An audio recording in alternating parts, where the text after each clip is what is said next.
under Admiralty Arch, into Trafalgar Square, the tumult of welcome and love surrounds her.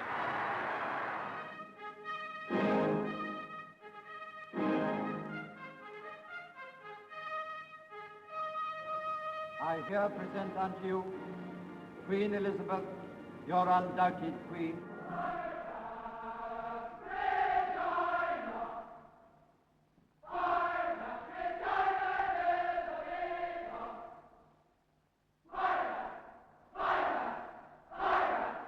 Is your Majesty willing to take the oath?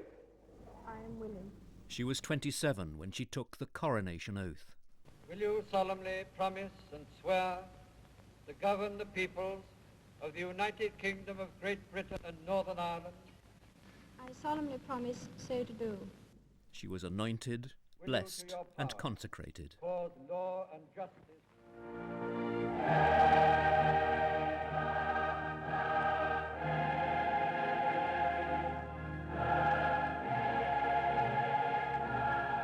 She took possession of a 1,200-year-old throne. She knew that it was a role from which only death could release her, and yet, when she was born, no one had thought that it would be her destiny. Elizabeth Alexandra Mary Windsor was born on the 21st of April, 1926. She was the first child of the then King's second son, the Duke of York. She cried at her christening, perhaps the only time in her life that she made a public scene. She was a happy child with, occasionally, a child's sense of mischief. This was the young Princess Elizabeth at the age of 4 3/4 on a visit to a photographic studio in London. She was soon to learn the self-discipline expected of the royal family. A politician called Winston Churchill noted that she had an air of authority that was astonishing in an infant. Fate propelled that infant towards the throne. In 1936, her uncle, King Edward VIII, abandoned the crown in order to marry the twice-divorced American, Wallis Simpson. Elizabeth's father reluctantly took the throne.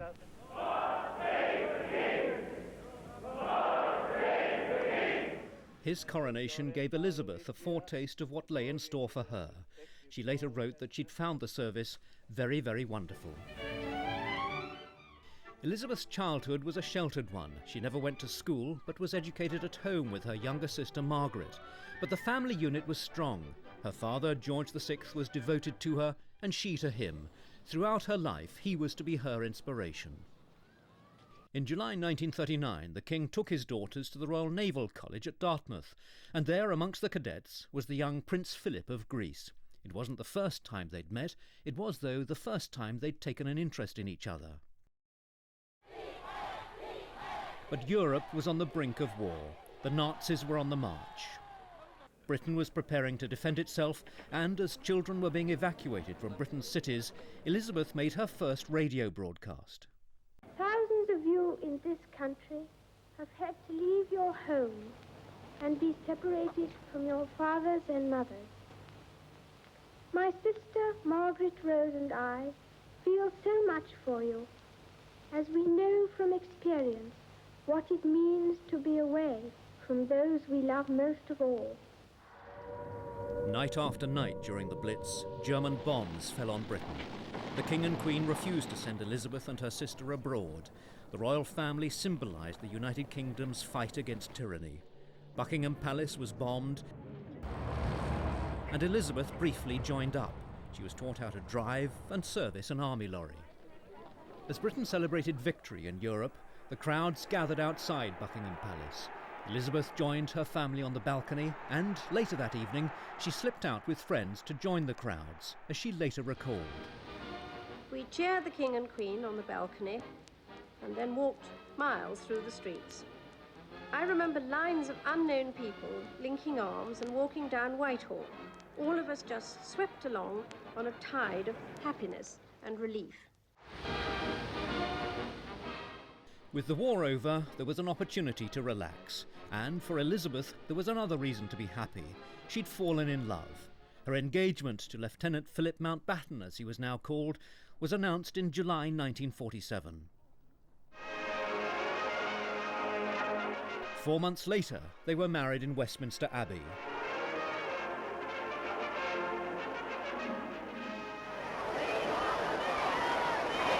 Seldom has a bride and groom received such a tumultuous expression of goodwill.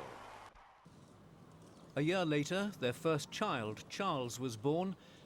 2 years after that, a daughter, Anne. By now, Philip had resumed his naval career. He was posted to the Mediterranean island of Malta, where he was joined by his wife. It was the most carefree time of their married life, but it wasn't to last. The king was in poor health. He'd been treated for lung cancer. When Elizabeth left for a trip to East Africa in February 1952, it was to be the last time she would see him. It was a farewell. It was also, as events turned out, goodbye. At the moment of her father's death from a heart attack, Elizabeth was in a game park in Kenya. The news that she was now queen was given to her by her husband. Her tour of the Commonwealth cancelled. The princess we knew as a girl and watched in the even growth of her stature comes back to meet her ministers as queen. In a way, I didn't have an apprenticeship. My father died much too young, and so it was all a very sudden kind of taking on and making the best job you can.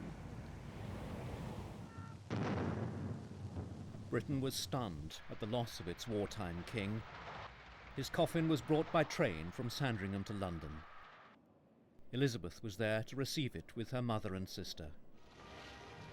George VI was laid to rest after a state funeral. Elizabeth's accession was proclaimed. To bless the Royal Princess Elizabeth II with long and happy years to reign over us. God save the Queen. Britain pledged its loyalty to its new monarch, a glamorous woman in her mid-20s who seemed to symbolise all the country's post-war hopes. There was talk of a new Elizabethan era. And now, here comes Her Majesty. Elizabeth's coronation in June 1953 was one of the biggest public celebrations in Britain's recent history. For the first time, television cameras were allowed into Westminster Abbey. The ceremony was broadcast to millions. The moment of the Queen's crowning is come. As Elizabeth was crowned, she accepted what to her was a sacred duty, an obligation to serve, which was to set her apart for the remainder of her life.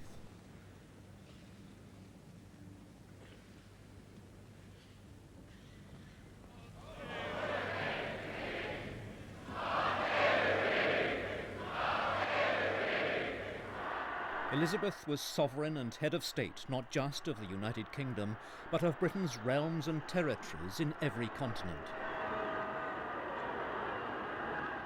Sydney-siders turn out to greet their Queen. In late 1953, she set off on the first of many overseas tours, with a 6-month trip to Australia, New Zealand and the Pacific.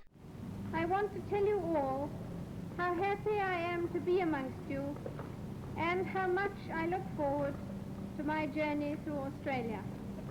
This is a joyous, spine-tingling welcome. The young Queen was a star on the world stage, and her popularity was never greater. It's estimated that, in Australia, 3/4 of the country's entire population turned out to see her in person. And a great roar of cheering pours out from tens of thousands of throats. The trip was a huge personal success. A happy picture of this fairy queen, who has, it seems, come magically amongst us. But as the 1950s gave way to the swinging 60s of the Beatles, attitudes started to change. Old certainties were questioned. The monarchy was seen by some to be stuffy and out of touch. Elizabeth was always cautious about change, but shrewd enough to recognise that the monarchy needed to move with the times. On some matters, though, she showed a less certain touch. When a coal tip in Aberfan collapsed onto a school, killing 116 children, Elizabeth was urged to visit the village. Initially, she declined. She finally went to Aberfan 8 days after the disaster. Although a supremely dutiful monarch, she found public emotion difficult to handle. Her sense of duty also at times interfered with her family role. Her son and heir, Charles, had been a sensitive child who found his mother's absences difficult and wounding.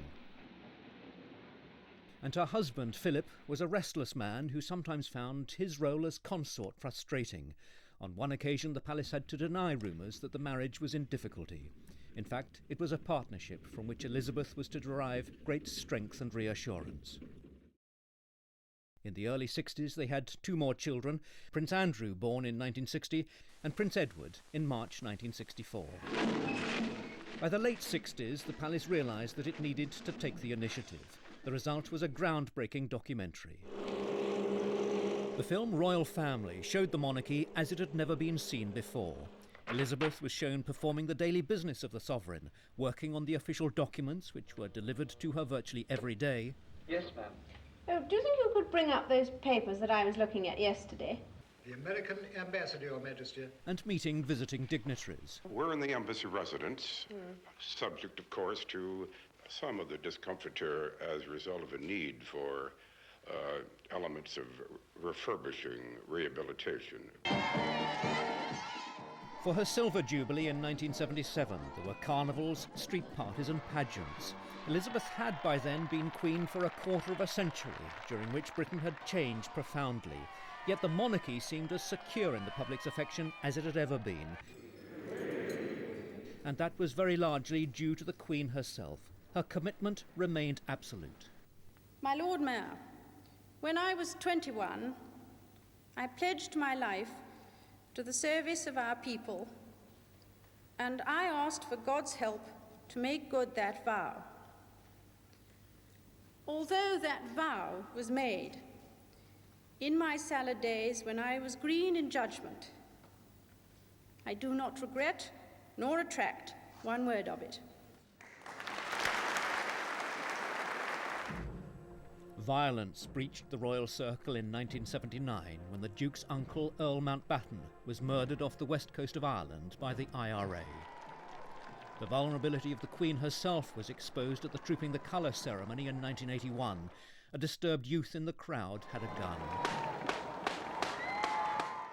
Blank shots were fired as the Queen rode past. Despite the pandemonium, she brought her horse under control and carried on. There was concern again a year later when it emerged that an intruder had entered Buckingham Palace one morning and found his way into the Queen's bedroom.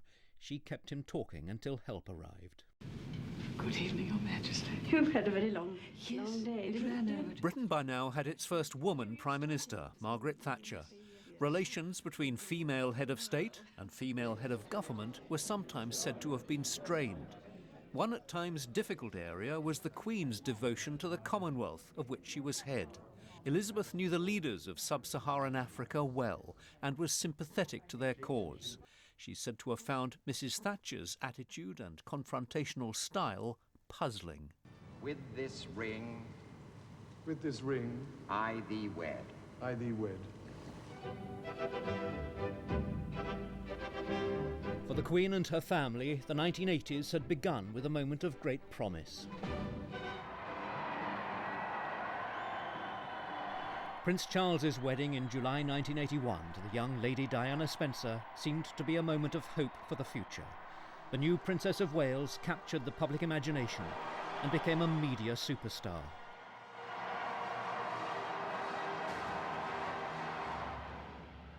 Consequently, when the marriage began to fail, its decline was a very public one. When the couple's separation was announced in 1992, it followed the collapse of the first marriage of the Queen's daughter, Princess Anne, and a series of lurid stories involving the Queen's other daughter-in-law, the Duchess of York, whose marriage to Prince Andrew had also ended. In a revealing speech to mark her 40 years on the throne, the Queen described 1992 as her annus horribilis, her horrible year, and conceded the need for a more open monarchy in return for a less hostile media. No institution, city, monarchy, whatever, should expect to be free from the scrutiny of those who give it their loyalty and support, not to mention those who don't. But we are all part of the same fabric of our national society, and that scrutiny by one part of another can be just as effective if it is made with a touch of gentleness, good humour, and understanding. To compound the misery, a few days earlier the Queen had seen part of her favourite home, Windsor Castle, destroyed by fire. she was devastated.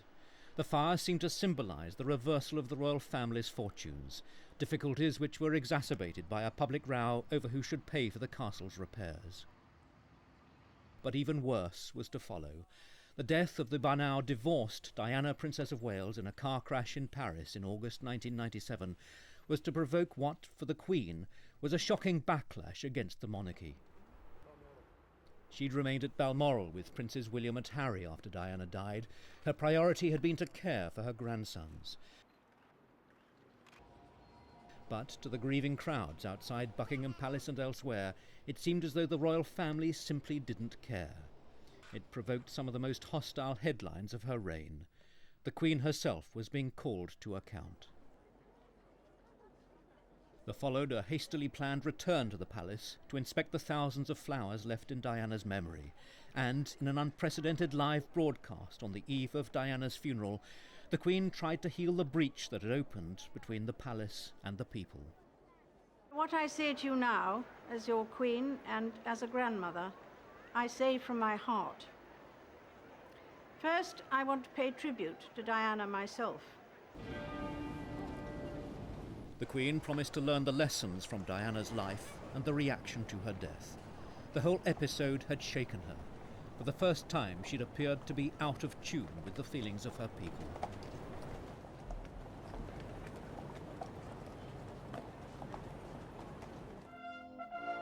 The decommissioning of the royal yacht Britannia was another moment of sadness. It had been there for so many of the happy moments of her life, for family holidays around the Scottish Islands and state occasions the world over. For once, after so many other difficulties, the Queen's distress was evident.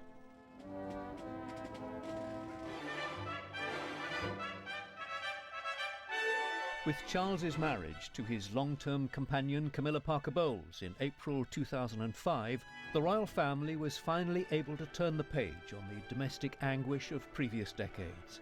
It was time to move on. For the Queen, it was a moment of relief, and in the years that followed, with scarcely any lessening of her workload, she appeared to enjoy her role with renewed enthusiasm. In 2011, she was at Westminster Abbey for the wedding of her grandson Prince William to Catherine Middleton. It was a moment when the public's appreciation for the monarchy seemed to be reconfirmed. A few weeks later, at the age of 85, the Queen made one of the most important foreign visits of her reign when she became the first British monarch to visit the Republic of Ireland. She laid a wreath in memory of those Irish nationalists who'd risen up against the Crown, and at a state dinner in Dublin Castle, she spoke with regret about Britain's treatment of Ireland. With the benefit of historical hindsight, we can all see things which we would wish had been done differently, or not at all. The following year in Belfast, she met and shook hands with Martin McGuinness, a former leader of the IRA who by then was Deputy First Minister of Northern Ireland. It was another significant gesture of reconciliation. Her Diamond Jubilee in 2012 confirmed the nation's regard for a monarch who'd reigned for 60 years. Mr. Bond, Your Majesty. It was also the year when the Queen showed that she too could spring a surprise.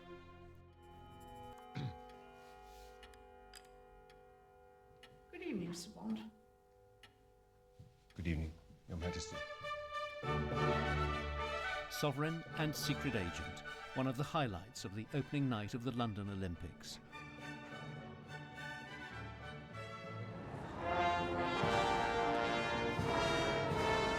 By the time of her 90th birthday in April 2016, she'd become the United Kingdom's longest reigning monarch, its oldest, and few would disagree, one of its most deeply respected. It was rare for Elizabeth to speak about her life as monarch. There were occasional insights, though, this from a BBC documentary. It's a question of maturing into something that one's got used to doing, and accepting the fact that here you are and it's your fate. She continued with her public duties well into her 90s. There was further family turmoil, though. Prince Andrew was forced to withdraw from public life amid claims he'd sexually assaulted a 17-year-old, claims he denied. And then the Sussexes, Harry and Meghan, decided that they wanted to step back from royal life. They moved to California and gave a television interview in which Meghan made damaging criticisms of the royal family. They were unsettling moments, presided over by a monarch who showed that her sense of commitment was undiminished. Together we are tackling this disease. During the coronavirus emergency of 2020, she broadcast a reassuring message to the nation. We should take comfort that while we may have more still to endure, better days will return. We will be with our friends again. We will be with our families again. We will meet again. Her words seemed to encapsulate her role as monarch, drawing on her own long experience to help settle the nation at a moment of difficulty. Her resilience was evident again in April 2021, when her beloved husband Philip died 2 months short of his 100th birthday. They'd been married for 73 years. At Philip's funeral at St. George's Chapel within Windsor Castle, she seemed a solitary figure, pausing at one point to turn and look back. The figure who'd been 2 paces behind her for so many years was now absent. But despite the great sadness of her loss, there was never any question of her withdrawing from the path of duty. She marked the 70th anniversary of her accession to the throne, a record no other monarch had achieved, in February 2022.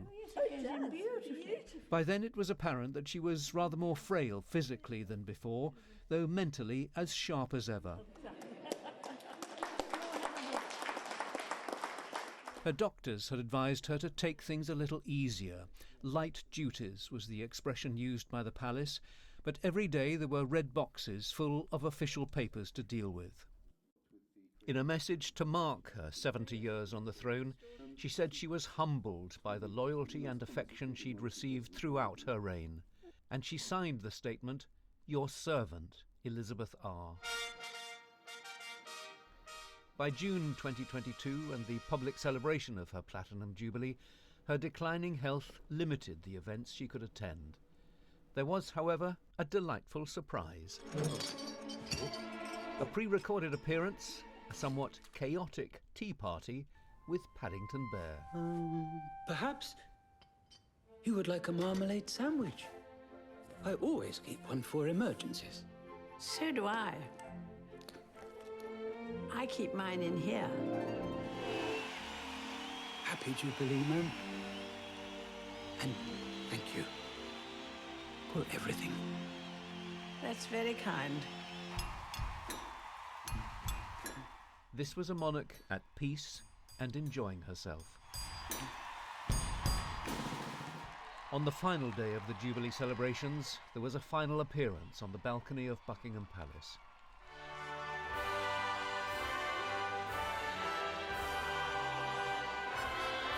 The national anthem was sung. A much-loved monarch acknowledged the many thousands who'd waited to greet her. The crowds cheered and cheered, but finally it was time to go.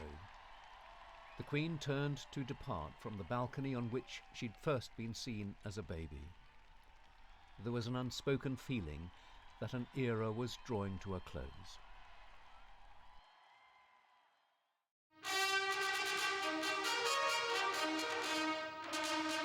Throughout her reign, Elizabeth II embodied the strengths of a constitutional monarch, a constant and reassuring presence at the centre of our national life.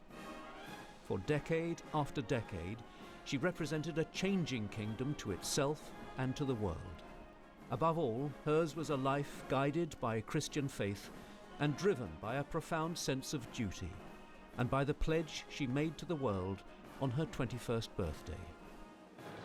I declare before you all that my whole life, whether it be long or short, shall be devoted to your service and to the service of our great imperial family to which we all belong. God help me to make good my vow, and God bless all of you who are willing to share in it.